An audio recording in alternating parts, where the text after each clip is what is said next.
Sanjay Dikshit ji, who recently retired from the IS. I'll just, Sanjay ji, थोड़ी सी background मेरे दिमाग में क्या थी, I'll share with you. And Manushi India के सभी दर्शकों को मेरा प्रणाम. Welcome to this show. It is an open secret that Jawaharlal Nehru ने अंग्रेजों से मिलकर अपनी पार्टी के बहुमत के खिलाफ जाकर प्रधानमंत्री का पद सरदार पटेल से जबरन हथिया लिया था. कांग्रेस के अधिकतर नेता शायद इसलिए नेहरू को स्वीकारने को तैयार नहीं थे क्योंकि उनको मालूम था कि जवाहरलाल भले ही भारत की पैदाइश हो, किंतु उनका चाल चलन, मानसिकता, रहन सहन, दिमागी सोच बिल्कुल अंग्रेजों की नकल में थी. और नेहरू ने आने वाले दशकों में इस बात को पुष्ट भी कर दिया. देश की हुकूमत की कमान संभालने के बाद नेहरू ने यह सुनिश्चित किया कि भारत की प्रशासन प्रणाली, कानून व न्याय व्यवस्था और शिक्षा प्रणाली बिल्कुल पुराने कॉलोनियल ढर्रे से ही चली. अंग्रेजों द्वारा गठित इंडियन सिविल सर्विस में हल्का सा फेरबदल किया, ऑलमोस्ट कॉस्मेटिक फेरबदल, और उसका नाम रखा इंडियन एडमिनिस्ट्रेटिव सर्विस IS. परंतु ना तो उसकी कार्यप्रणाली में ज्यादा अंतर आया और ना ही कानून कायदों में. वही अंजाम police service, judicial system, education system का हुआ. यानी गोरे अंग्रेजों की जगह भूरे और काले अंग्रेजों ने ले ली. इसलिए भारत में अंग्रेजों के जाने के बाद अंग्रेजी भाषा और अंग्रेजियत यानी कॉलोनियल माइंडसेट का बोलबाला बड़ा कम होने की बजाय.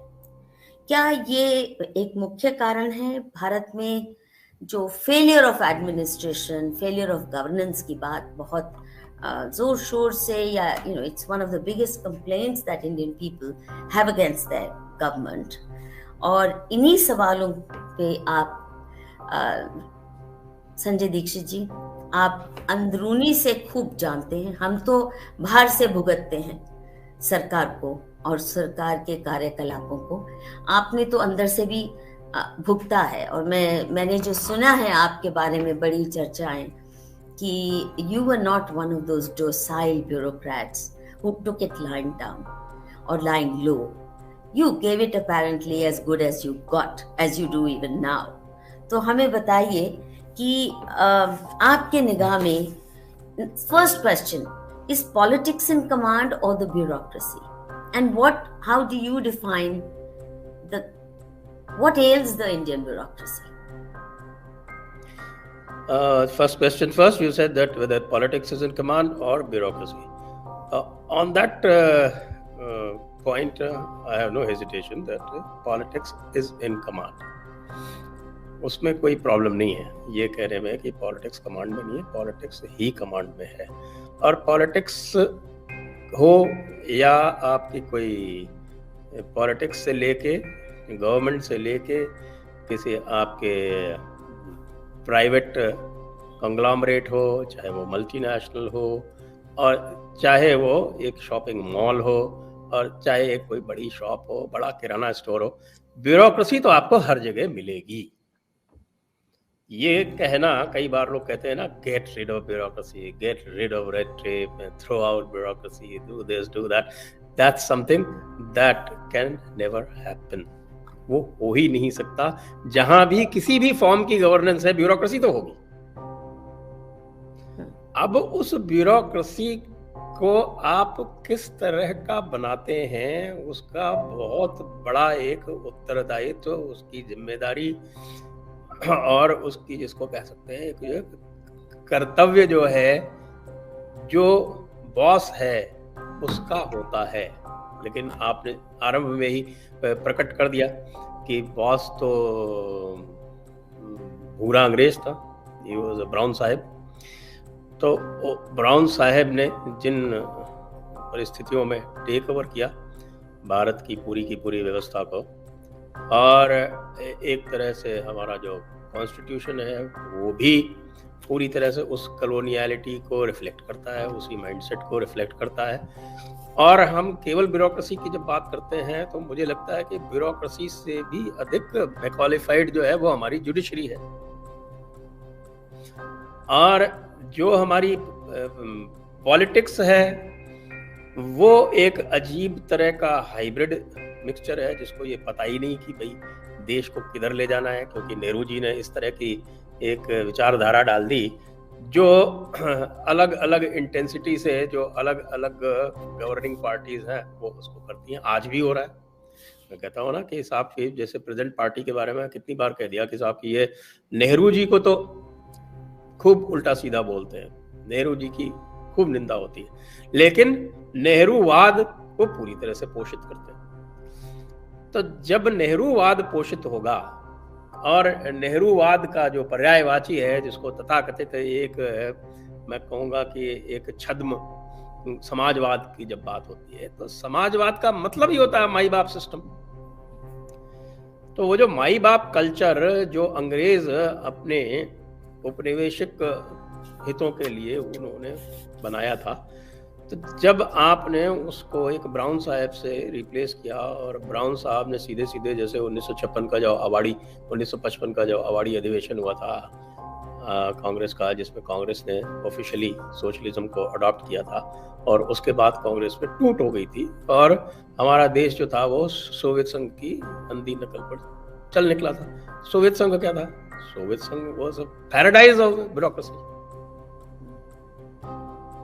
सोवियत संघ हो चाहे चाइना हो, ये जितनी भी अथॉरिटेरियन सोशलिस्ट जितनी भी आपकी रेजीम्स हैं, ये तो सारी की सारी चलती ही ब्यूरोक्रेसी के बेसिस पे है और ब्यूरोक्रेसी का वही मॉडल, हैंड डाउन मॉडल, माई बाप कल्चर। तो ये तो एक बड़ा नेचुरल सा प्रोग्रेशन ब्यूरोक्रेसी को दे दिया गया।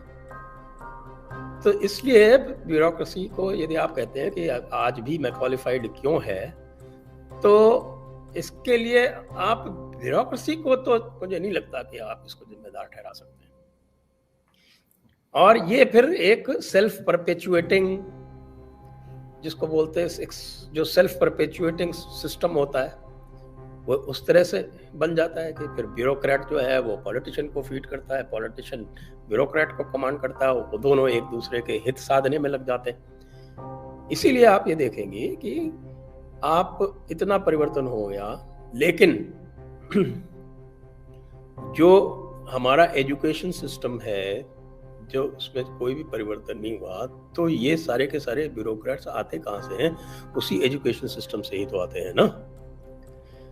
यूपीएससी का अगर आपको एग्जामिनेशन पास करना है, जब मैं गया था एक यूपीएससी के एग्जामिनेशन देने, मैं इंजीनियरिंग स्ट्रीम से था और मैंने 2 ह्यूमैनिटीज़ के ऑप्शनल सब्जेक्ट लिए। उस समय 2 ऑप्शनल सब्जेक्ट हुआ करते थे और मैंने हिस्ट्री और पॉलिटिकल साइंस ऑफर किया, तो मुझे पता नहीं था कि किस तरह से इसको अप्रोच करना है।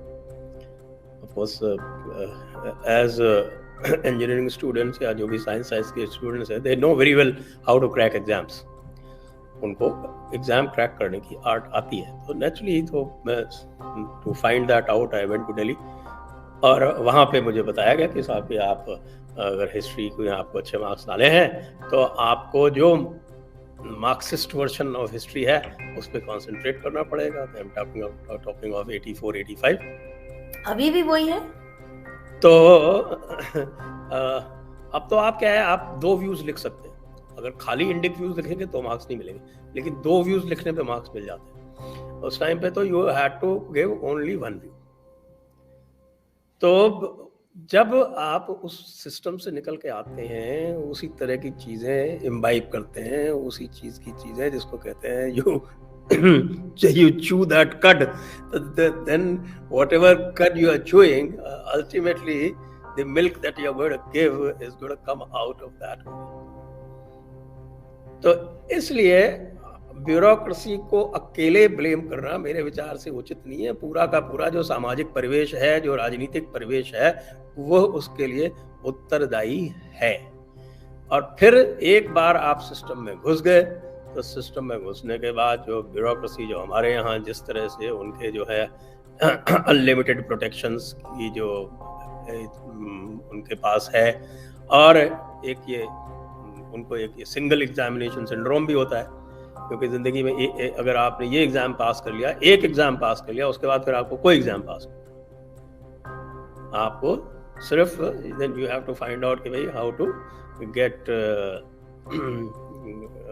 To chart out your career progression, किस तरह से उस करियर में आगे चलना है, किस तरह से ऊपर वाले को खुश रखना है, नीचे वाले के साथ आप कुछ भी करो, डजेंट मैटर, और ऊपर वाला जो है वो खुश रहे, आपका बॉस खुश रहे, आपका पॉलिटिकल बॉस खुश रहे, आपको अच्छी सीआरस मिलती रहे। आपको जब अगर मान लो आपको सेंटर में जाना है तो वो रूल्स देख लीजिए, उससे सही समय से उसको जाइए। किसी से अब तो 360 डिग्री वाला सिस्टम आ गया, तो 360 डिग्री का मतलब ये हुआ कि एक आदमी ने कि यदि आपके विरुद्ध कुछ कह दिया तो यू आर संक, इसलिए तो आपको पॉलिटिकली करेक्ट रहना ही पड़ेगा। Can you imagine a system where you cannot annoy even one वन पर्सन, क्योंकि आपको पता नहीं है कि ऊपर जब आपका 360 डिग्री इवैल्यूएशन होगा तो जो रिटायर्ड ब्यूरोक्रेट बैठा हुआ है, जो खुद उसी सिस्टम से आया है, जो पूरी तरह से मैं क्वालिफाइड है, जो पूरी तरह से नेहरूवियन आइडियाज है, क्योंकि मैं जानता हूँ I got into the service in 1986, तो मेरे जो सीनियर मोस्ट उस वक्त थे वो 54 बैच हुआ करते थे, and I could see that that was the culture at that time, people used to smoke pipes. अब तो पाइप स्मोक करने वाले ब्यूरोक्रेट्स रहे नहीं, तो उस समय तो पूरा वो आईसीएस वाला कल्चर था, क्योंकि आईसीएस वाले तो सब थे और they used to be the role models, तो उसी रोल मॉडल के हिसाब से सारा काम चला करता था। तो हमने तो सब उसी तरह के लोग देखे, and then you have that peer pressure, everybody tries to emulate कि साहब चीफ सेक्रेटरी साहब किस तरह से बैठते उठते हैं, किस तरह से इंटरैक्ट करते हैं, क्या उनकी सोशल हैबिट्स हैं, वो उस तरह से उस समय तो काफ़ी कुछ बॉनहामी भी होती थी, लोगों को ट्रेन भी उसी तरह से किया जाता था। अब तो राइट नाउ तो I think it's still little more what is called little more diffused, little more decentralized in that sense, लेकिन उस समय तो ये बहुत ही ज़्यादा था। और इसी सिस्टम को हमारे जो ट्रेनिंग है, जो Lal Bahadur Shastri national academy of administration है, वहाँ उसी सिस्टम को एक तरह से परपेचुएट किया जाता है। तो ये पूरा का पूरा एक सेल्फ परपेचुएटिंग सिस्टम बन गया है, और politicians find it very convenient, and politicians find it very convenient, and people who are besotted by this single examination syndrome, they also find it very convenient. इनको कुछ करना नहीं है, best to flow with the flow. तो ये मोर और less जो मोटा मोटा जो मैक्रो व्यू मेरा है वो ये है। संजय जी, एक तो क्योंकि हम इस बात पे दोनों ही सहमत हैं कि कॉलोनियल मोड ऑफ गवर्नेंस बिल्कुल बरकरार है और माइंडसेट में, and I am sure you will agree कि इसकी जो एक बुनियादी नींव होती है वो ये अजम्पशन कि citizens need to be controlled, they are potential thieves, they are potential wrong doers, ये बेईमानी करेंगे, और इसलिए बाबूक्रेसी को, ब्यूरोक्रेसी को, कड़ा अनुशासन, डंडे के जोर पे उन्हें ईमानदारी के रास्ते पे खींचना है। उस चक्कर में बहुत आर्बिट्ररी पावर्स ब्यूरोक्रेसी के पास रहती, क्योंकि किसी भी डेमोक्रेसी में अगर आप देखें, इंग्लैंड में ही जो यहाँ पे कानून कायदे बनाए और इंग्लैंड में खुद जिस तरह उनकी ब्यूरोक्रेसी चलती है, वो ये मान के नहीं चलते कि उनके लोग सारे बेईमानी होंगे और इसलिए केवल बाबू के डर से या डंडे के डर से, सरकारी डंडे के डर से ही ईमानदार बनेंगे। ये जो मिसट्रस्ट है सिटीजन का, जिसकी वजह से तरह तरह के रोड़े अटकाए जाते हैं, इट्स लाइक अग्नि परीक्षा of your you know of citizens every day, छोटे से छोटे काम के लिए भी।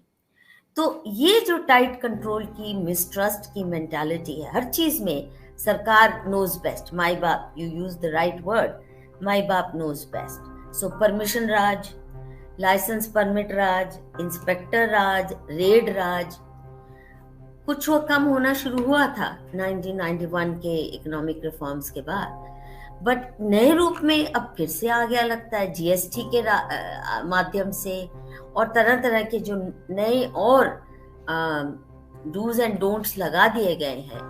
तो इससे इनफैक्ट ज्यादा कड़क आज डर और दहशत शायद ज्यादा नहीं है क्या आम नागरिक को? देखिए, अगर एक तरफ ये भी है तो दूसरी तरफ एक्सप्रेशन के जो एवेन्यूज हैं वो भी बढ़े हैं। नहीं, आई तो जस्ट मेंट इकोनॉमिक एक्टिविटी के लिए। You're right, I don't mean political. इतनी गाली खाती है सरकार सुबह से शाम तक, तो आई डोंट मीन कि हिंदुस्तान में डरे हुए नागरिक बहुत हैं। इतनी गालियां पहले कभी किसी सरकार ने नहीं खाई, परंतु इकोनॉमिक एक्टिविटी के लिए जो परमिशन राज की बात करते हैं उसकी बात केवल करें। इकोनॉमिक एक्टिविटीज में भी अगर to give the devil its due, that is the devil is the political system is due. जो जिस वक्त मैं सर्विस में आया था, जो मैं देखता था उसमें everything was used to be tightly controlled, rations and things of those kinds and all kind of controls, the Essential Services Act. In fact, that was one of our main business to administer those particular acts. वो सब तो आज नहीं है, वो सब तो आज नहीं है। और इकोनॉमिक एक्टिविटीज जो है वो भी बहुत फैली हैं, डाइवर्सिफाई हुई हैं, प्रोलिफरेट हुई हैं। तो ये ज़रूर है, क्योंकि जितना भी इकोनॉमिक एक्टिविटी प्रोलिफरेट हुई है, डाइवर्सिफाई हुई है, उसके कारण नए नए रेगुलेशंस आना भी लगता है मुझे आवश्यक हो गया है। तो I think it cuts both ways. बहुत सारी चीज़ों में तो बहुत सारा जो कचरा था वो ख़त्म हो गया, और कई जो नई एक्टिविटीज़ हैं उसमें हुआ है। लेकिन it boils down to basically, जैसे मान लीजिए आपका इंटेंशन है ईज ऑफ डूइंग बिजनेस का, लेकिन जो आपके जो टूल्स हैं वो उसी तरह के पुराने टूल्स हैं। मतलब आज की डेट में मान लीजिए आपको कोई प्रिसिशन इंजीनियरिंग करनी है, और उस प्रिसिशन इंजीनियरिंग करने के लिए आपके पास जो फोर्जिंग टूल है वो पुराना 1960 का चल रहा है, तो आप वो प्रिसिशन इंजीनियरिंग कैसे कर पाएंगे? आज की डेट में तो आपके 0.01 मिलीमीटर की टॉलरेंस पे आपको बनाने पड़ते हैं इंस्ट्रूमेंट, और आपके पास जो फोर्जिंग इंस्ट्रूमेंट हैं वो 1 मिलीमीटर से कम के हो नहीं सकते। तो ये जो एक डाइकोटमी है, जो एक फंडामेंटल कॉन्ट्राडिक्शन है कि the tools that are using are ancient, इसकी वजह से आपके जो वेल मीनिंग इंटेंशन भी हैं वो गड़बड़ हो जाते हैं। ये एक फंडामेंटल प्रॉब्लम्स है। दूसरी बात जो आपने कही कि जो माई बाप कल्चर है, हैंड डाउन वाला जो है, वो तो देखिए, और हमारा कॉन्स्टिट्यूशन खुद ही जो है, तो पूरा का पूरा कॉन्स्टिट्यूशन क्या है, पूरा का पूरा जो हमारा जुडिशियल सिस्टम है वो क्या है, पूरा का पूरा कॉन्स्टिट्यूशन, पूरा का पूरा जो आपका इंस्ट्रूमेंट ऑफ गवर्नेंस है वो सीधे सीधे क्रिश्चियन थियोलॉजी से लाया गया, जिसको हम लॉ कहते हैं, जिसको हम सिस्टम ऑफ गवर्नेंस कहते हैं। आप पूछे जाइए, जब इनका चर्च का और किंग्स का झगड़ा हुआ था, और उसके बाद आपके ट्रीटी ऑफ वेस्टफालिया से जो चेंजेस आए थे, तो वो एक सिस्टम ऐसा था जिसमें there used to be a pope and the rebellion was against the pope, और उसका एक अल्टरनेटिव सिस्टम वहाँ पैदा हुआ था। भारत में ऐसा कुछ नहीं था, लेकिन British brought that system here wholesale. British ने वो सिस्टम हमारे ऊपर इम्पोज किया।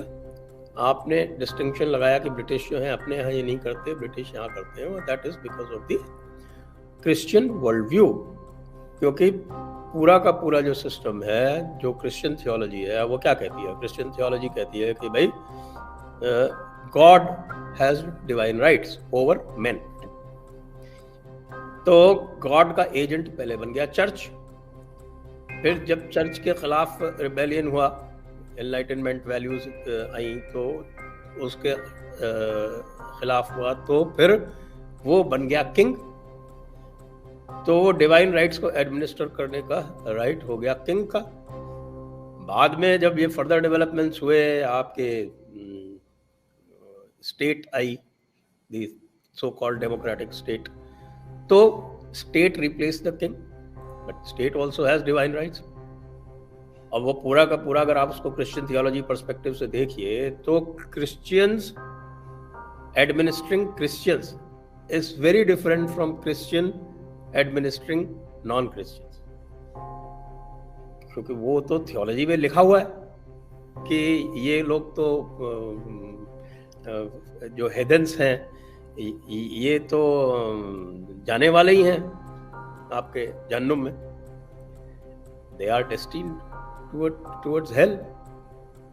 तो जो कुछ भी एटीट्यूड पूरा का पूरा जो Christian theological attitude non believers के प्रति, इनफिडल्स के प्रति, specially so called idol worshippers के प्रति आपको क्रिश्चियन थियोलॉजी में दिखता है, वो as it is hand over हो गया हमारे ब्राउन साहिब्स को।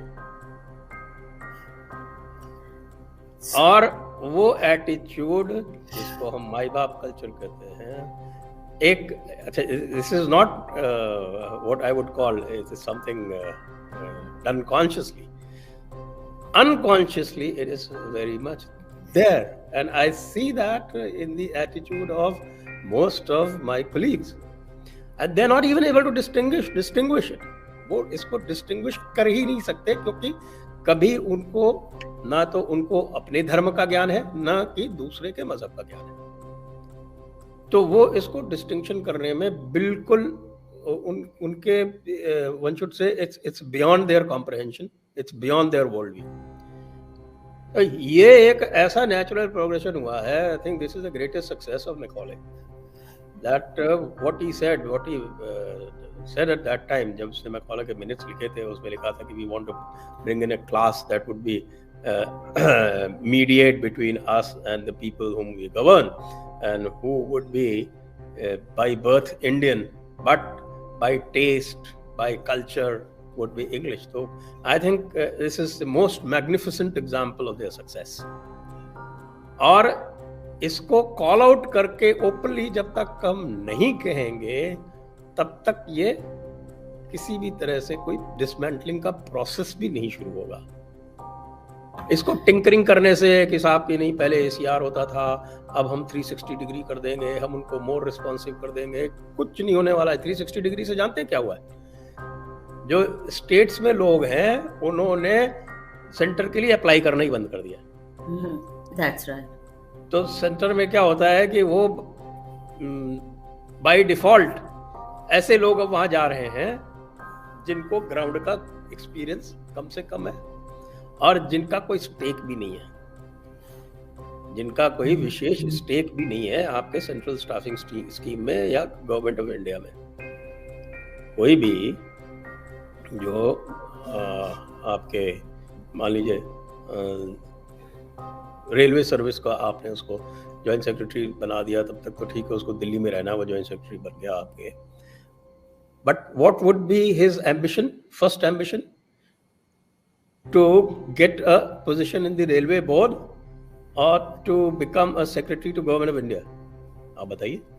But natural, जिस सर्विस में वो है उसी में जो बेस्ट पोजीशन होगी उसको जाने का सबसे पहला उसका एस्पिरेशन होता है।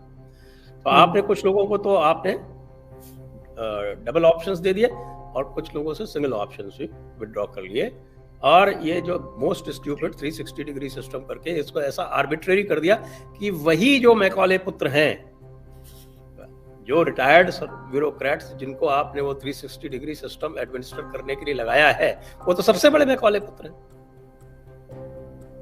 वो तो मेरे जैसे व्यक्ति को तो एक मिनट के लिए नहीं बर्दाश्त कर सकते। या ये तो बिल्कुल पॉलिटिकली बिल्कुल इनकरेक्ट है, ये तो कंट्रोवर्शियल है, इस तरह की बातें। और उसके बाद मुझे तब हंसी आती है जब लोग ब्यूरोक्रेट से ये एक्सपेक्ट करते हैं कि साहब कि वो अपनी आवाज उठाए। He is bound by his code of conduct, he has to conform, और वो कंफर्मिटी जो है कम से कम इस सरकार में और भी ज्यादा बढ़ गई है। You have to be even more of a consultant. Yeah, you're right, absolutely. I think you've hit the nail on the head. कि इस वक्त bureaucracy at one level seems to be commanding everything. At the other level, गुलामी का जो culture है बहुत ज्यादा बड़ा है। अच्छा, एक कमेटी बनाई थी हाल ही में, शिबूलाल जी जो कि इन्फोसिस के CEO हैं। आई एम टोल्ड दैट एक टास्क फोर्स बना था फॉर गवर्नेंस रिफॉर्म। उसकी कोई खोज खबर है आपको? मुझे कोई खबर नहीं है, और वैसे भी इन्फोसिस का चेयरमैन ब्यूरोक्रेसी में क्या बता सकता है। I mean, the private sector management works very differently. वो बिल्कुल अलग तरह से, कम उनका एक you can say their positive point as far as the conformity is concerned, it is even more severe in the private sector than it is in the government sector. उससे भी ज़्यादा उनको है कंफॉर्मिटी का सेंस, लेकिन in at least जो result orientation है उस पे तो उनका हाई प्रीमियम है। गवर्नमेंट में तो रिजल्ट ओरिएंटेशन अगर आपका बहुत ज़्यादा है अपने जॉब के प्रति, तो यू बिकम सस्पेक्ट, ये अपने काम में इतना इंटरेस्ट क्यों ले रहा है, ऐसा इसको जो है इसको इसको इसको क्या पड़ी है, इसको परस्यू करने की इतनी ज़्यादा। ये तो मेरा एक्सपीरियंस है, मैं तो कई बार देखा है, मतलब ऐसी जो I was posted as secretary horticulture, as और अ उसमें सेक्रेटरी हॉर्टिकल्चर, जी और उसमें nobody wanted to take that position, it was a newly created post, और उसमें मैंने then I did some fantastic work, बहुत सारे innovations करके, things like date palm cultivation in the desert, which has completely transformed Western Rajasthan's economy today. ये सब काम मैंने किए, and I actually requested the Chief Minister के साथ, जब सब लोग पूछ रहे थे कि भाई आफ्टर चेंज ऑफ गवर्नमेंट कि आप कहीं जाना चाहते हो, भाई मुझे आप यहीं रहने दें, I am not interested in any other place. तो कुछ दिनों बाद I came under the radar of suspicion कि ये यहाँ क्यों रहना चाहता है। My God, must be some vested interest. अरे भाई कोई वेस्टेड इंटरेस्ट है तो पता कर लो ना, आपके पास सारा वेयर विदॉल है, सारी मशीनरी है, आपके पास सीआईडी है, इंटेलिजेंस है, सब कुछ है, आप पता कर लो क्या कोई वेस्टेड इंटरेस्ट है। नहीं, why is he saying कि he doesn't want a change even after change of government? मेरा वेस्टेड इंटरेस्ट इतना सा था कि जो प्रोजेक्ट मैंने शुरू किया था, I wanted to bring it to a successful close, but that was very it was considered objectionable in the eyes of the powers that be. तो ऐसी जगह से जहाँ और कोई नहीं आना चाहता था, वहां से भी अच्छा क्या है इसका इंटरेस्ट। तो इस तरह की चीजें यहाँ होती हैं जो प्राइवेट सेक्टर में नहीं होती। प्राइवेट सेक्टर में अगर आप रिजल्ट दे रहे हैं तो यू वुड बी रिवॉर्डेड, और उनके यहाँ रिवॉर्ड और पनिशमेंट का दूसरा तरीका है, उनके यहाँ फ्लेक्सिबिलिटी है। यहाँ तो आप कर नहीं सकते, अगर आप किसी को आउट ऑफ टर्न रिवॉर्ड दे दोगे तो आपके खिलाफ इंक्वायरी चालू हो जाएगी। So, would you agree that ये जो म्यूजिकल चेयर्स का सिस्टम है आईएएस के लिए खासकर, मतलब एक्सपर्टीज डेवलप मत ही करने दो। आपके साथ जो हुआ हॉर्टिकल्चर के सिलसिले को लेकर, एक बहुत स्पष्ट उससे मैसेज मिलता है कि किसी को भी इतना मत टिकने दो कि वो उस डोमेन में एक्सपर्ट बन जाए ताकि डिलीवर कर सके। तो हर वक्त आपके ऊपर ट्रांसफर का तलवार लटका रहता है, और कहीं भी आप एक्सपर्टीज नहीं, जनरलिस्ट ही बने रहो। आज हॉर्टिकल्चर है, कल फाइनेंस दे दिया, परसों डिफेंस दे दिया, फिर एजुकेशन दे दिया, अर्बन डेवलपमेंट दे दिया, यानी you just constantly on the move like musical chairs. कोई भी कुर्सी की गरिमा को आप उसका इस्तेमाल ही नहीं कर सकते। तो नीचे का जो सिस्टम है चला रहे होते हैं बाबू, they are really in command. I have found in my experience of dealing with the government that usually the boss at the top knows zilch of what's really happening in his department, and the only point of interest that he has is जहां boss का interest है। अभी मान लीजिए जैसे दिल्ली में ही हो रहा है, अगर प्रधानमंत्री को सेंट्रल विस्टा प्रोजेक्ट का इंटरेस्ट है या XYZ प्रोजेक्ट, तो सारी की सारी अर्बन डेवलपमेंट मिनिस्ट्री उधर फोकस्ड है। बाकी भाड़ में जाए, अर्बन डेवलपमेंट का जो रूटीन काम है, उनके डीलिंग्स पब्लिक के साथ क्या हो रहे हैं, वहाँ कैसी करप्शन फल फूल रही है। The man at the top is so obsessed with just taking care of the interest of the political boss कि वो कौन से प्रोजेक्ट में इंटरेस्टेड है, वहाँ किसको कितना बनाना है या कैसे एग्जीक्यूट करना है। The rest of it just goes for a toss. So the real people in command are the babus, the entire class 2, class 3, cadre, जो कि उनके पास ही फाइलें रहती हैं, उन्हीं को सारी निटी-ग्रिटी पता रहती है, और वो कहीं भी अड़ंगी लगवा सकते हैं और कहीं भी तंग करके, और उसी से फिर ये सारी उगाहियां, एक्सटॉर्शन रैकेट फ्लरिश होते हैं। आपने जो बात बोली ना, ये कि बाबू जो लिख देता है वो फाइनल हो जाता है, ये एक्चुअली मैंने एक प्रिवेंशन ऑफ करप्शन एक्ट हुआ करता था 1988 का, ओरिजिनल तो शायद 69 का था, तो बाद में 1988 में वो अमेंड हुआ था। अभी वापस वो 2018 में बहुत अच्छा काम किया कि जेटली साहब उसको अमेंड कर गए। और वो चीज़ मैं right from the year 2000 I was actually writing wherever, और या कहीं इंटरनल नोट्स या कैसे भी उसमें मैं करता रहता था।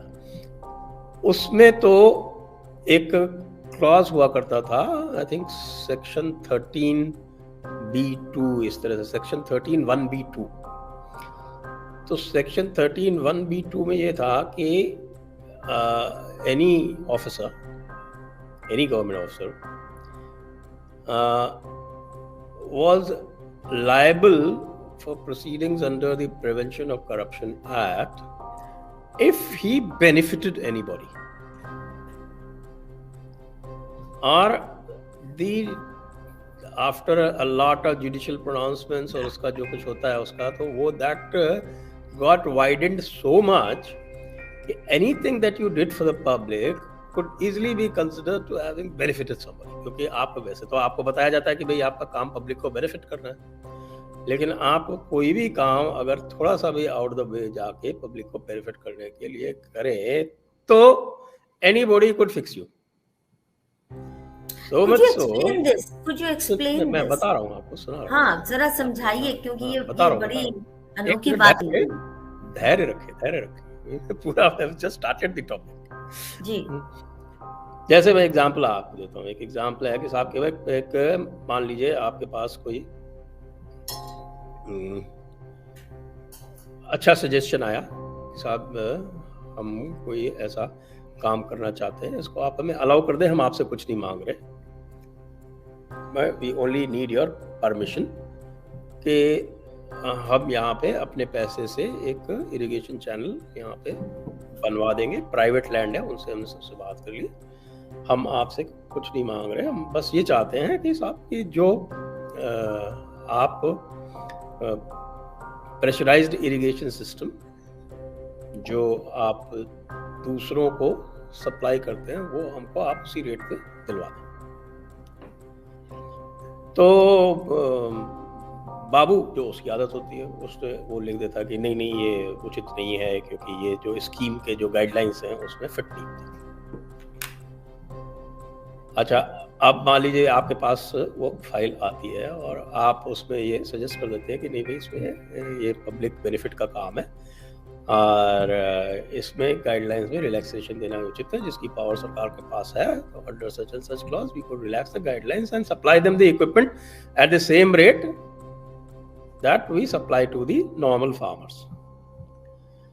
अब ये जो है आपने जो ये नोट लिखा, अच्छा ये goes to the minister in the normal course, the minister approves it and the thing happens. Now after 5 years 10 years anybody could pick it up and say कि साहब कि आपने इसको undue benefit पहुंचाई,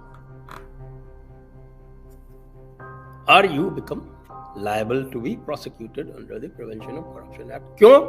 उसका प्रूफ क्या देगा वो कोर्ट में कि साहब की वो जो नीचे से जो नोटिंग आई थी वो आपने पलट दी,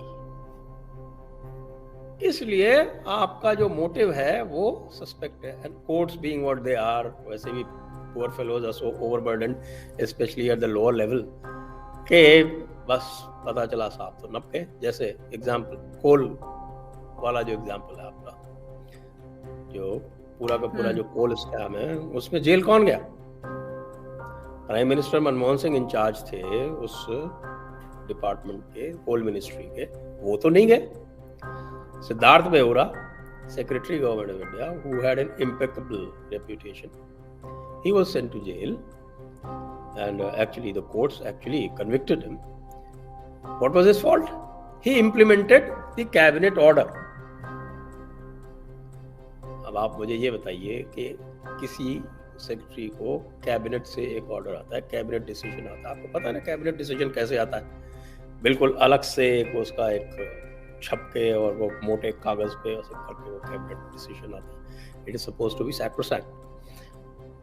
अगर कोई सेक्रेटरी कैबिनेट डिसीजन को इंप्लीमेंट करने से मना करे तो क्या होगा?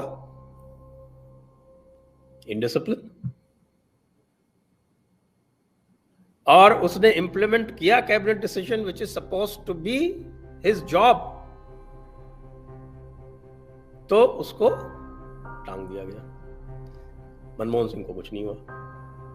कैबिनेट तो प्राइम मिनिस्टर प्रिजाइड ओवर करता है ना।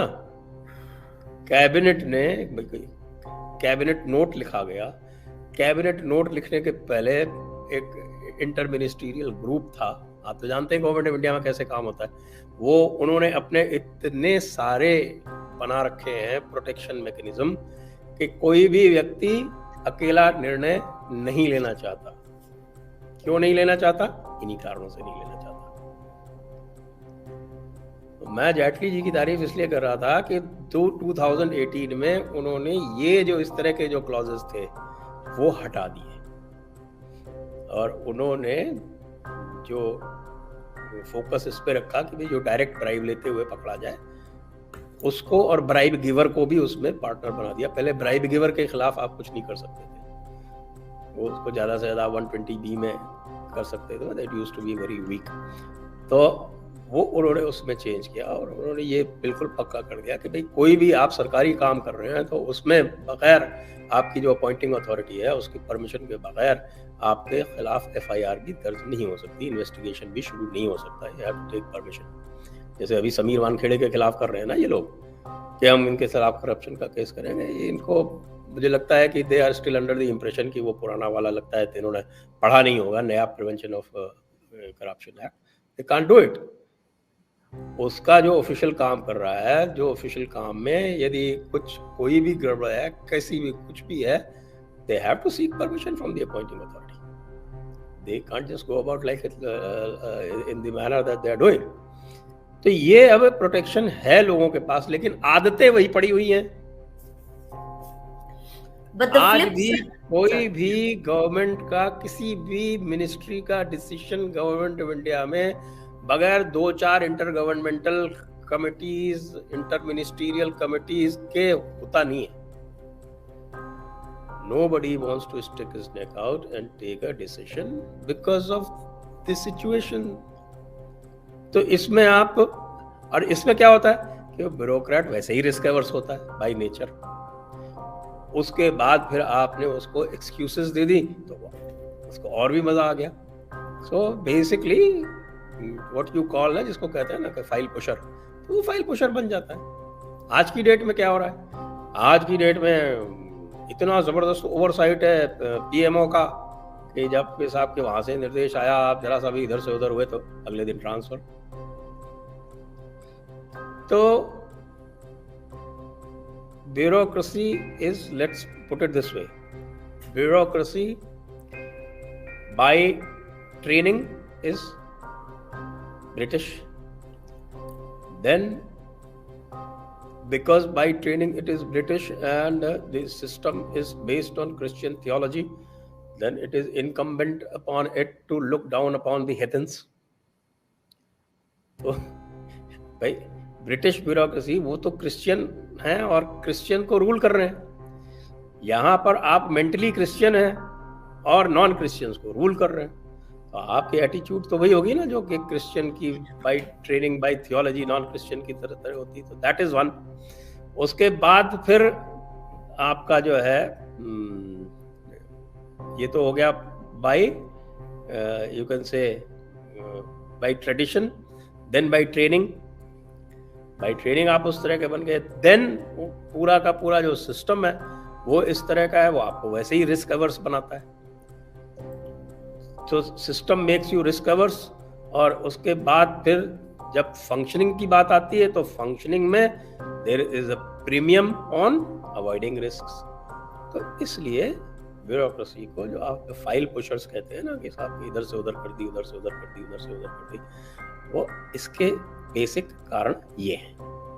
पर अंग्रेज जो ब्यूरोक्रेट था ICS, वो इतना ना तो रिस्क अवर्स होता था और ना इतना दब्बू होता था और ना ही इस तरह इतना ज्यादा रूल बाउंड रहता था। That's the impression one gets. We've actually then made it worse. Secondly, coming back to the colonial heritage, I mean what you've described is कि ना दीन ना दुनिया कहीं के भी ना रहे. What we've done is a caricature version of a very oppressive colonial bureaucracy. अब तो इसका भौंडा और भी स्वरूप दिखने को मिलता है. अब एक और बात, 2 इश्यूज मैं लेके आऊंगी जो मेरे दृष्टि से colonial माइंड सेट के बहुत I have symbolic. 20 minutes more, ma'am. आप कैसे इतना कम टाइम देंगे? आपको अफगानिस्तान वाला मैच देखना है, प्लीज, वो रिकॉर्डेड भी होता है, बाद में देख लेना, ऐसी कोई बात नहीं है. I am sure there are people who are wanting lot more from you. एक तो the concept of eminent domain जो अंग्रेज लाए. Yes, वो तो मैंने शुरू में एक्सप्लेन कर दिया ना आपको. हाँ, वो क्रिश्चियन थियोलॉजी का ही हिस्सा है, क्योंकि हमारे देश की मान्यताओं, state as God, eminent domain is state as God. या हमारे यहाँ मान्यता रही है सब भूमि गोपाल की. अंग्रेजों ने कहा सब भूमि हमारी, सरकार की. द होल आइडिया, ये सरकारी जमीन पे बैठे हैं, सरकारी जमीन पे कब्जा. अरे तुम्हारी फैक्ट्री है कोई सरकार के पास जो जमीन पैदा करती है? सरकार ने तो हथियाई है. And this whole concept of eminent domain whereby people have rights only so far as the government gives them a patta. And वो जिस दिन मर्जी है पट्टा उसका वायलेट हो ना हो, क्या हो, that's one. Secondly, the other big symbol of this colonial mindset is the continuation of this civil lines culture. अंग्रेजों ने यहाँ आके एक अनोखी प्रथा शुरू की कि पुराने जो शहर थे हमारे, पूरी तरह उनको निग्लेक्ट करके they let them rot. But अपने लिए, जैसे दिल्ली में लुटियंस जेली बनाई, हर शहर में चाहे कोई भी हो आपको सिविल लाइंस दिखेगी जो फैंसी है, या कैंटोनमेंट दिखेगी. The rest of the city has no relationship to जहां डीसी का घर है, जहां पुलिस के सुपरिटेंडेंट पुलिस का घर है, या चीफ मिनिस्टर जहां रहता है वो civil lines area. Now this continuation is in a way cutting off the bureaucrat and the political class from ordinary citizen, कि आप बिल्कुल अलग स्पीशीज हैं और आपका रहन सहन वो उसी ऑनक्लेव में है जहां सब सुविधाएं हैं, और जो क्षेत्र आपके एडमिनिस्ट्रेशन में आता है वो सड़ जाए भले, बट बिजली, पानी या सब चीजें जो सुविधाएं, साफ सफाई जो सिविल लाइंस में मिलेगी वो कहीं और नहीं मिलेगी. या लुटियंस जेली में जो पर कैपिटा एक्सपेंडिचर, अगर हम इसी को देखें कि पर कैपिटा एक्सपेंडिचर हमारे टैक्स पेयर की पैसे का कितना होता है लुटियंस जेली में, एज कंपेयर टू सीमापुरी में, as compared to Lajpat Nagar में, या कहीं पे भी. So these two, to my mind, the concept of eminent domain and these enclaves, elite enclaves, they really separate. They're a sharp break from our past. What do you say to that? I agree with you. There's nothing that I should disagree with this. Add to that the cantonment. Yeah, that's what I said. Military lines यानी the cantonment, उसको और add कर दीजिए.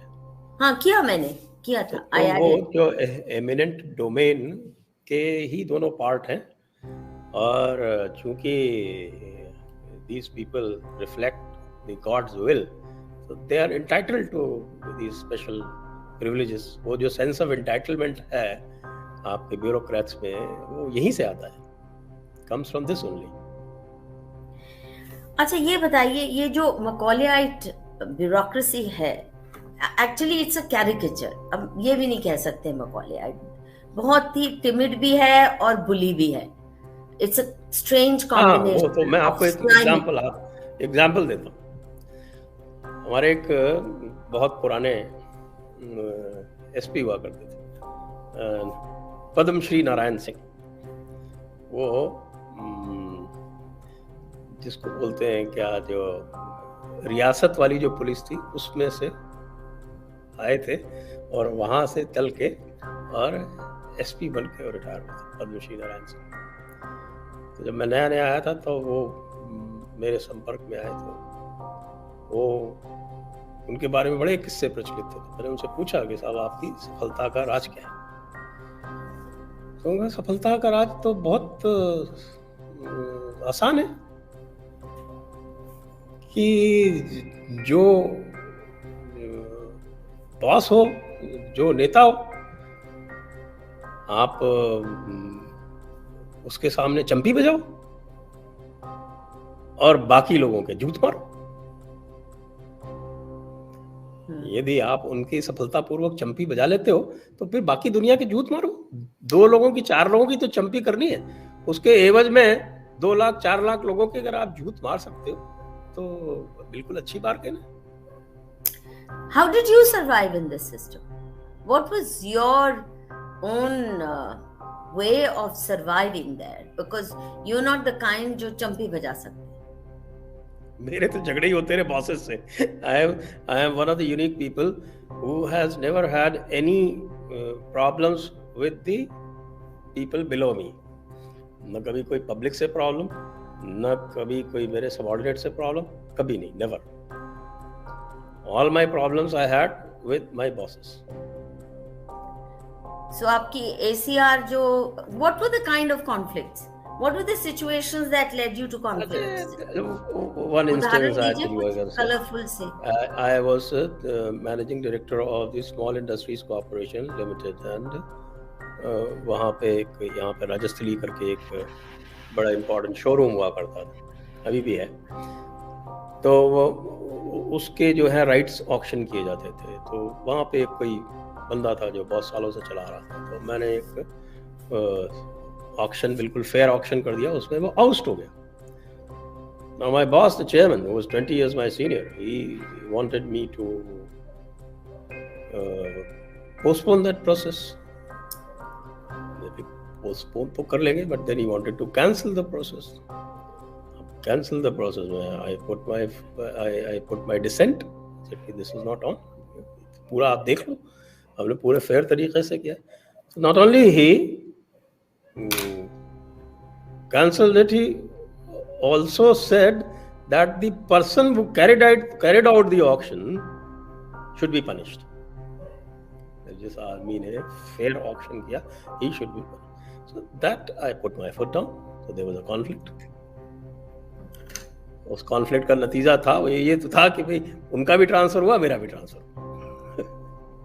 Bureaucracy में ये rule है। That happened to you, transfer? Transfer से ज्यादा तो मेरे I don't recall anything happening, and because I never bothered about transfer, so I think that was fine. And surprisingly, unlike some other people who get transferred very frequently, my average tenure was close to 2 years over my 35 years of service. Your average tenure was? Almost 2 years, which is above average. But would you say that's enough to get hold of a job? I mean, to understand its That's nuances? above average. The average I know, but isn't this one of the IAS big officers problems? would not be more than 1.25 years. But that means the politician wants to keep you dysfunctional. क्योंकि आप 1-1.5 साल में तो आप scratch भी नहीं कर सकते उस सिस्टम की समझ भी आपको आए, तो आप बिल्कुल as I said, you remain clueless. नीचे जो बाबू हैं जो असली नोटिंग लिखते हैं, जिनके असली अड़ंगे डालने की जो सारी प्रवृत्ति होती है, उन्हीं का राज चलता है। और इसीलिए मेरा तो ये आज ये कंक्लूजन पहुंचा है कि सारी जिंदगी लड़ के हर डिपार्टमेंट में इस तरह के स्तंभ होते हैं। हाँ बिल्कुल, कि उन्हीं से निपटो, ऊपर मत ही जाओ। वो जो चढ़ावा मांगते हैं दे दो, क्योंकि ऊपर जाने से कोई फायदा ही नहीं है। ऊपर वाले अफसर को कुछ समझ भी नहीं आती है और वो उसी को बुला लेता है। कलेक्टर या एसपी ईमानदार होता है तब तहसीलदार और थानेदार की इनकम घटती नहीं है और बढ़ जाती है। बिल्कुल सही कह रही हो। घूस रेट बढ़ जाता है, बिल्कुल। और 1-2 पे एक्शन लिया अगर कलेक्टर ने, तो नीचे वालों ने बिल्कुल, you are right, the ghoos rate goes up. अच्छा, 2 और क्विक सवाल। एक तो अंग्रेजी, the continuation of English as the language of real administration, हालांकि लोअर लेवल्स पे रीजनल भाषाओं का प्रयोग थोड़ा बहुत होता है। मैडम उससे कोई अंतर नहीं पड़ता। आप है देखिए ना? उत्तर प्रदेश और बिहार में ये कंपलसरी है कि आप नोटिंग हिंदी में लिखेंगे, लेकिन क्या उससे उनकी ब्यूरोक्रेसी इंप्रूव होगी? It's the mindset that matters, not the language. बिल्कुल बिल्कुल नहीं, पर फिर भी भाषा का फर्क तो पड़ता है। हमारे जो अंग्रेजी का प्रभुत्व बड़ा है कम होने की बजाय, कम से कम लोग घर में नहीं बोलते थे। आज अंग्रेजी स्कूल में जाने के लिए लोग अपने जमीन बेच रहे हैं कि बच्चा किसी वो तरह सब मैडम लैंग्वेज का इशू अलग है। लैंग्वेज का इशू अलग है, क्योंकि हमारी सारी की सारी हायर स्टडीज और जो एंटाइटलमेंट्स हैं वो अंग्रेजी के थ्रू आते हैं। इसलिए लोग जो हैं वो सोचते हैं कि अंग्रेजी करेंगे तो वो आईआईटी क्रैक कर लेगा, वो यूपीएससी क्रैक कर लेगा। इस कारण है। आप खाली नीचे कंपलसरी करेंगे अगर, और ऊपर जो है वो वहां पर हेजिमनी कायम रखेंगे, तो नीचे वाला कभी नहीं मानेगा। वो ये सोचेगा कि ये एक षड्यंत्र है उसको बाहर रखने के लिए। No, I agree with you, but अगर आप ऊपर सिस्टम का एक स्तंभ अंग्रेजी भाषा भी है। That's the point I was trying to make. जो अभी एक, I don't know how it will be implemented, लेकिन ये जो एक आया है कि साहब के हर प्रदेश में कुछ इंजीनियरिंग कॉलेजेस, कुछ मेडिकल कॉलेजेस हैं, उनमें हिंदी में शिक्षा दी जाए, या उनमें जो रीजनल लैंग्वेज है उसमें शिक्षा दी जाएगी। It is welcome. इनफैक्ट अगर आप पूरी तरह से एक अच्छा, आज के ज़माने में मेरे बहुत सारे डायलॉग्स हैं इसके ऊपर, विशेषकर संक्रांत सानू से, जिन्होंने वो इंग्लिश मीडियम मिथ वाली जो किताब लिखी है उसमें। आज के ज़माने में, आजकल की टेक्नोलॉजी में बिल्कुल ये संभव है कि आप एक ही किसी भी भाषा में उसी पाठ्यक्रम को पढ़ा सकते हैं, उसमें कहीं कोई समस्या नहीं। बस एक आपको हिम्मत करनी है। और ये चूंकि हमारे यहाँ जिसको कहते हैं ना पॉलिटिकल करेक्टनेस, अब आप बताइए साहब कि जो लोग लगातार हमारे विरुद्ध षड्यंत्र करते रहते हैं, उनके ही प्रति हम अपनी श्रद्धा दिखाते रहते हैं। ये आप देखते होंगे, ये सब जगह ऊपर से लेके और नीचे तक ही आप देखेंगे। ये कोई ऐसा नहीं है कि हम किसी को सिंगल आउट कर रहे हैं। तो अच्छा, ये जो रिजर्वेशन सिस्टम, सॉरी तो ये जो समस्या है लैंग्वेज वाली, उसको इससे ना जोड़ें। माइंडसेट जो है वो ब्यूरोक्रेसी का जो माइंडसेट है उसका लैंग्वेज से कोई लेना नहीं देना। आप कई सारे उसमें जो है वो लोकल लैंग्वेज का प्रयोग होता है, माइंडसेट सबका एक है। ऐसा क्यों?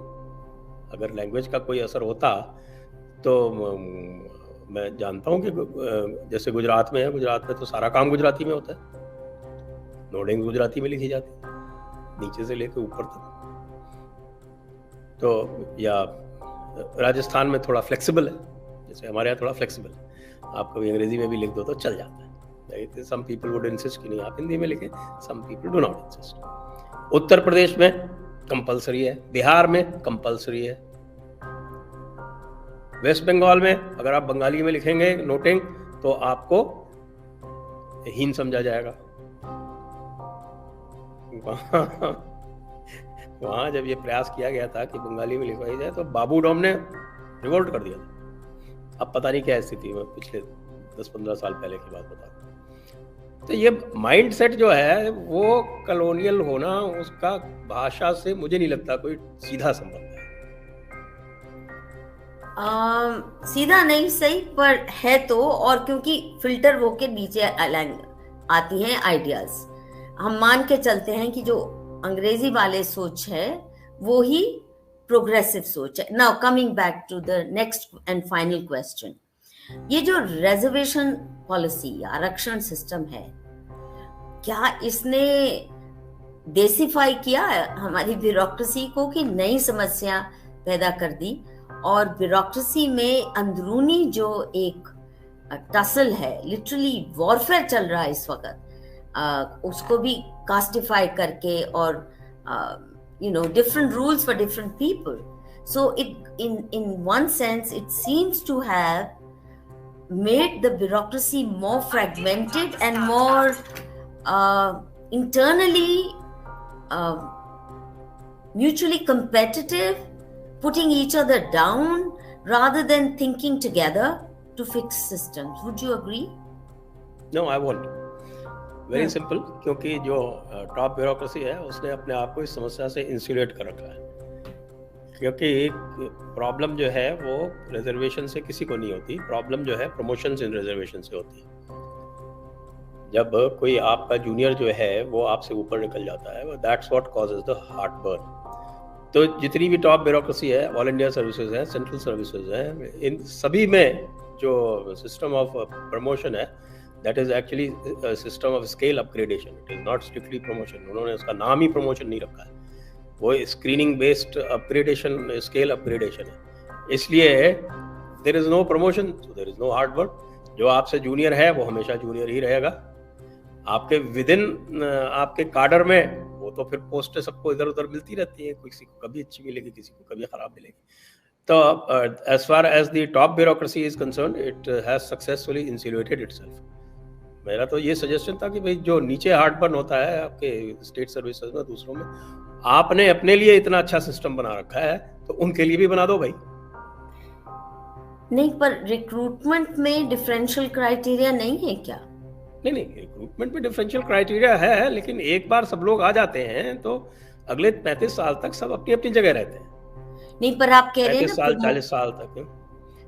मैं उसको थोड़ा सा आपको जो है सर्विस रूल्स समझने पड़ेंगे, but I don't think this is the place for that. मेरा ये कहने का मतलब है कि जो प्रमोशन जिसको कहते हैं, तो जो जैसे स्टेट सर्विस है, मान लीजिए मैं राजस्थान एडमिनिस्ट्रेटिव सर्विस का एग्जांपल ले लूं, तो उनके जूनियर स्केल से सीनियर स्केल का भी जो उनका स्केल चेंज होता है तो उसको भी प्रमोशन मानते हैं। तो उस स्टेज पे प्रमोशन, उस स्टेज पे रिजर्वेशन, फिर सीनियर स्केल से अगली स्केल में उनका जब अपग्रेडेशन होगा तो उसको भी प्रमोशन मानते हैं, फिर वहां पे रिजर्वेशन। तो अगर उनकी 5-6 स्केल्स हैं तो उसमें हर स्टेज पे प्रमोशन। ऐसा सेंट्रल सर्विसेज में, ऑल इंडिया सर्विसेज में नहीं है। आप एक बार रिक्रूटमेंट के समय पर जिस जगह पर प्लेस हो गए वहीं रहेंगे आप थ्रू आउट सर्विस। तो फिर there is no real cause for heartburn. Why should there be any cause for heartburn? No, what I meant is caste based reservation की वजह से ब्यूरोक्रेसी के, सरकार के अंदर भी कास्टिस्ट वॉरफेयर नहीं क्या हुआ? That's the point I was making. That when the politicians do it, it happens only at that time. Politicians जो हैं वो उसको बुनाते हैं, लेकिन as far as internal heartburn is concerned, जो आपके क्लास 1 सेंट्रल सर्विसेज और ऑल इंडिया सर्विसेज हैं उसमें बाय स्ट्रक्चर ये है ही नहीं, तो इसमें क्यों होगा? लेकिन नीचे वालों में होता है ये, और काफ़ी ज़्यादा होता है। और हम आईएएस वाले और जो सीनियर ब्यूरोक्रेट्स बाकी सर्विसेज में बैठे, वो उसको कभी सॉल्व नहीं करते और उसको चलने देते।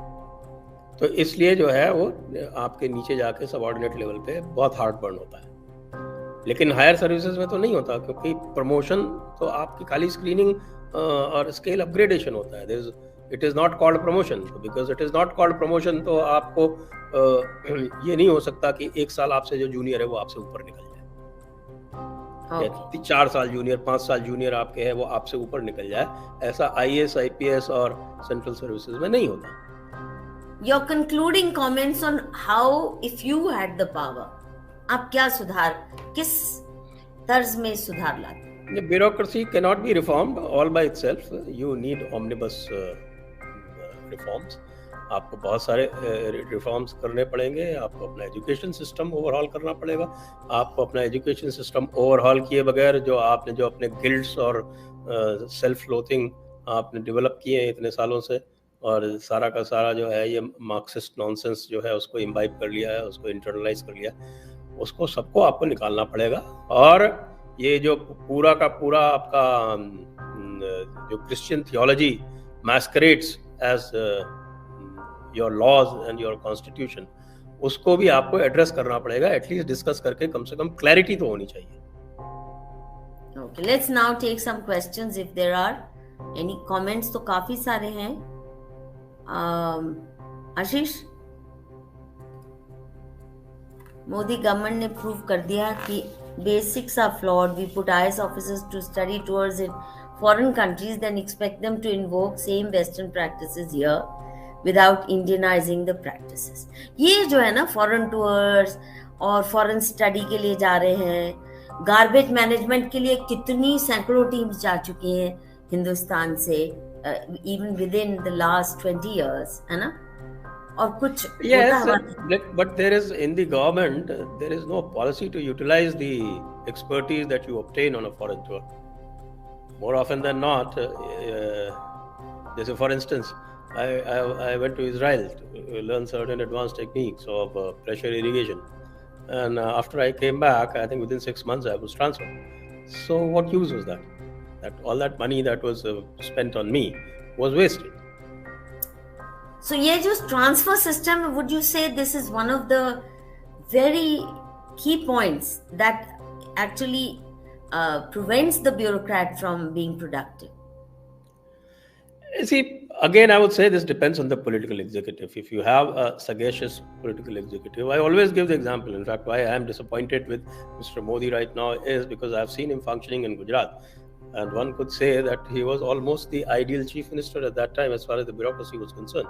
He gave them long tenures, he made them specialize, and he gave them confidence, and they delivered.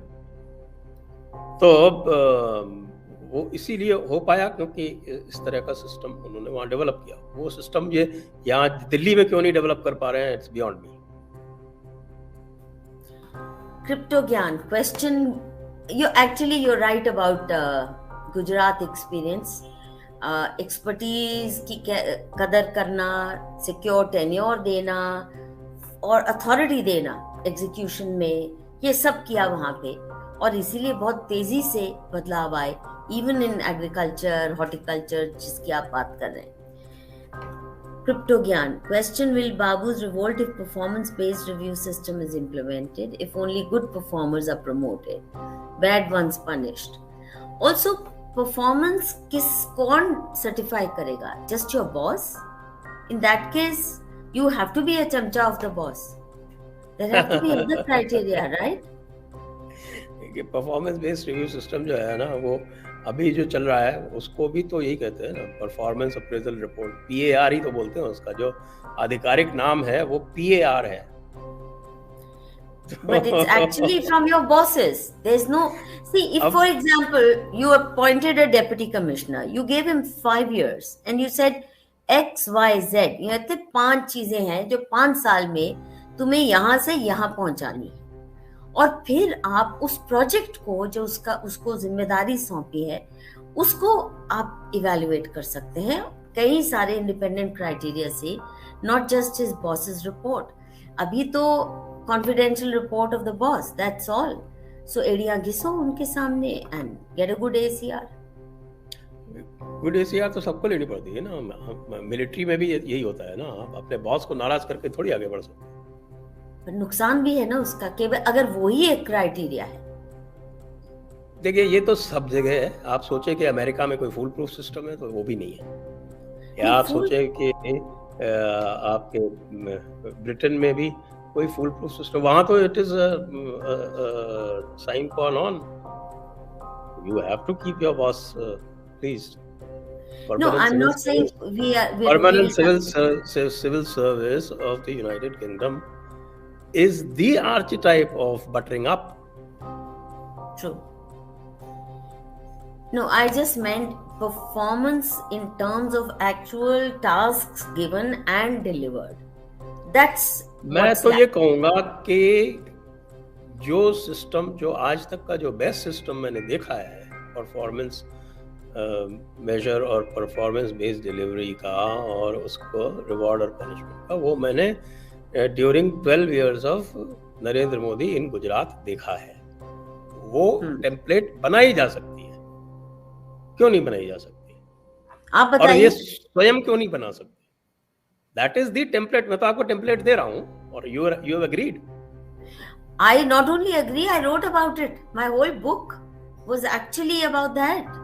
What he was able to achieve in Gujarat and the manner and the techniques he used for making governance responsible and responsive. तो वो बिल्कुल यहाँ पे उल्टा हो गया है. बिल्कुल ही उल्टा हो गया। एनीवे, चीन कोरिया स्वदेशी भाषा में उच्च कोटि की शिक्षा दे कहाँ पहुंच गए। हाँ बिल्कुल, वो एग्जाम्पल है बिल्कुल ही, सही बात, बिल्कुल सही एग्जाम्पल है। बात। वो मैंने जयपुर डायलॉग स्पेस पे विशेषकर संक्रांत सानू के साथ में कई डिस्कशंस किए हैं, उसको आप देख सकते हैं Advait ji. Sanskrit should be national language as Ambedkar ji wanted. आपका क्या विचार है? आप तो संस्कृत जानते भी हैं। बिल्कुल संस्कृत को ही होना चाहिए था उस समय पे। तो हमारे जो कुछ अति उत्साही जो हिंदीवादी हैं ना, उन्होंने भी बहुत नुकसान किया उस समय। राजेंद्र प्रसाद जी को ये चाहिए था कि वो संस्कृत को ऑनर करते, उनका कास्टिंग वोट था उस कमेटी में, और उन्होंने जो है वो हिंदी के पक्ष में डाल दिया। वो हिंदी का पक्ष, उसमें भी हमारे बापू जी की एक सनक थी कि हिंदी राष्ट्रभाषा होनी चाहिए। उनकी सनक इसलिए थी कि वो उनकी सनक इसलिए नॉट हिंदू, चलिए not Hindi, Hindustani, which is more Urdu than Hindi. उस चक्कर में वो हिंदी बन गई और उसकी वजह से नेशनल इंटीग्रेशन को समस्या ही नहीं। तो संस्कृत में तो किसी भी उस समय तो किसी भी प्रदेश को आपत्ति नहीं थी, और आज भी करेंगे तो एक दो को छोड़ के किसी को आपत्ति नहीं। बिल्कुल, यू राइट। आज भी नेशनल लैंग्वेज अगर अंग्रेजी को हिलाएंगे तो मिकौले पुत्र बहुत से हैं जो वो तो है ना। आप देखिए ना, तमिलनाडु में क्या होता है, वो हिंदी विरोधी हैं, जबरदस्त हिंदी विरोध करते हैं, लेकिन अंग्रेजी को बिल्कुल गले से लगा कर। हाँ, यही तो है मिकौले संस्कृति, और क्या है। Government has outsourced many executive decisions to courts, not vote seeking, talaq, etc., and later blame bureaucrats for policy paralysis. This is completely wrong. What do you say to this, LKS? Yes, I agree. There is this abdication syndrome. They keep abdicating, and they actually manage the judiciary to give decisions which actually protects them. और उसके बाद जो है then they act holier than thou. That's a very bad model of governance, but that is happening. I agree with him.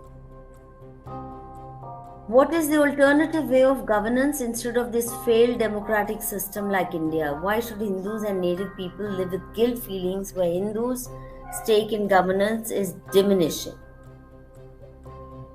Well, I think that's a very large question, and that cannot be discussed in just the context of bureaucracy. That requires a wider discussion, and I think that wider discussion is on right now. Whatever we are discussing in terms of the constitution, the colonial expressions, the challenges, all those things that we are discussing, that is actually, that will probably lead to some kind of a consensus among the others, if not within the government.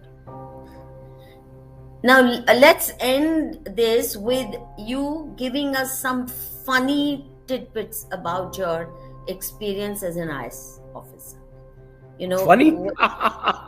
There must have been many bizarre, hilarious, or those that outraged you so much that you really upset the cart. You know, a lot of people say that aapko jo hai wo bureaucrats should fight it out. So I fought Lalit Modi. You know that? No, I don't know that. Batao. So I fought Lalit Modi. Lalit Modi se पंगा लिया when he was de facto chief minister. De jure, of course, was Vasundhara Raje, but he was the de facto chief minister. At that time I fought with him. So did I get any support? No. Issues क्या थे? ये जो लोग कहते हैं, issue तो external था, cricket का था, इसीलिए आई फॉट विद हिम कि भाई जो चीज सरकार से संबंधित नहीं, उस पर अगर मैं किसी से फाइट कर रहा हूँ, उसमें किसी को क्या लेना देना। अलेगली सबको लेना देना हो गया उसमें। तो उस टाइम पे तो कोई सपोर्ट करता नहीं। यहाँ बैठे बैठे सब कहते हैं ब्यूरोक्रेट्स को लड़ना चाहिए और ब्यूरोक्रेट्स को चुपचाप नहीं सोचना चाहिए। अरे ब्यूरोक्रेट को तो 1 मिनट में टांग देते हैं, कौन जाता है यहाँ उसको सपोर्ट करने ब्यूरोक्रेट को? ना मीडिया सपोर्ट करेगा, ना सक्सेसफुल बैटल्स। सॉरी हाँ, आप खत्म कीजिए बात अपनी पहले, फिर मैं कहता ना मीडिया करेगा, ना कोई पब्लिक करेगी, ना कोई पब्लिक रिप्रेजेंटेटिव करेगा, ना तो उनकी खुद की एसोसिएशन करेगी। कोई नहीं Maybe? करेगा। हाँ, Why? Why would your association not support you? उनको पोस्टिंग नहीं चाहिए क्या? And which was your most satisfying battle, which you won with flying colors against heavy odds? I defeated Lalit Modi in an election. That was quite satisfying. Cricket में? Cricket में Cricket direct election में उसको हराया था मैंने। अरे वाह। Lalit Modi, the multi billionaire. I mean, I don't know. अब देखिए वो He कहाँ और could आप not कहाँ। even he could not even count how much money he had. And any other with a political leader? Political leaders as such, I mean, I had a long running battle with Vasundhara Raje. That was because she thought that I had to honor Lalit Modi because he was her friend. My thing was very clear that love me is fine, but love my dog will not work. Okay. And in your view, who's been one of the best chief ministers of Rajasthan? Bhairav Singh Shekhawat, Without doubt. without a doubt. Even his PR skills, right? Oh, every way. We used to protect officers. He used to give them the space to work.